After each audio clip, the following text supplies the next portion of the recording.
சிறகடி காசுல இன்னைக்கு பரபரப்பா என்ன நடக்குதுன்னு பார்க்கலாம். ரோஹிணி வந்து அவங்களோட சேலரி காசு வந்து விஜயா கிட்ட கொடுப்பாங்க. அப்போ ரோஹிணி சொல்லுவாங்க, நான் பணக்காரி இல்லை தான் ஆண்டி, ஆனால் கண்டிப்பாக என்னால் முன்னேற முடியும், என் சேலரி நீங்களே வச்சுக்கோங்கன்னு சொல்லுவாங்க. அப்போ விஜயா சொல்லுவாங்க, நான் ஒன்றும் உங்ககிட்ட கேட்கல, நீயே தான் விருப்பப்பட்டு தர, ஓகேவான்னு கேட்பாங்க. ஆமாம் ஆண்டி, நானும் தான் விருப்பப்பட்டு தரேன், என் காசு உங்ககிட்டே இருக்கட்டும், நீங்கள் எனக்கு அம்மா மாதிரின்னு சொல்லுவாங்க. உடனே முத்து வந்து பாராளமான பெர்ஃபார்மன்ஸ் அப்படின்னு சொல்லி கிண்டல் பண்ணுவாங்க.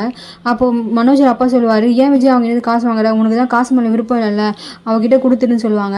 அதெல்லாம் நான் தரமாட்டேன், இப்போ தப்பு பண்ணால் கோர்ட்டில் போனால் ஃபைன் கட்டணும்ல, இதுவும் அது மாதிரி ஃபைன் மாதிரி தான், அவள் பண்ண தப்புக்கு இனிமேல் அவள் ஃபைன் கட்டி தான் ஆகணும் அப்படின்னு சொல்லுவாங்க.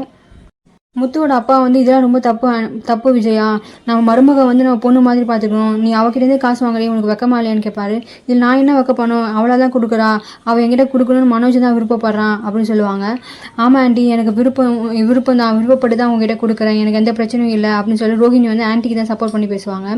ஸ்ருதி வந்து சொல்லுவாங்க, அங்கிள் நீங்கள் வந்து ரோஹிணிக்கெலாம் இனிமேல் சப்போர்ட் பண்ணாதீங்க, விடுங்க, நம்ம அவங்களுக்காக பேசுகிறோம், ஆனால் அவங்க பார்த்தீங்களா அவங்க ஆன்ட்டி பக்கமே இருக்காங்க, அவங்க இப்படி தான் நம்ம நோஸ்கட் பண்ணிகிட்டே இருப்பாங்க, இனி நம்ம வேலை என்னவோ அதை பார்க்கலாம். முத்தும் சொல்லுவார், ஆமாம் நீ சொல்கிறது கரெக்ட் தான் ஸ்ருதி, இனிமேல் பார்லமாக்காக நம்மளை வக்காலத்து வாங்கக்கூடாது, அவங்க பிரச்சனையை அவங்களே பார்க்கட்டும், நம்ம வேலையை நம்ம பார்ப்போம் அப்படின்னு முத்துவும் சொல்லிடுவார்.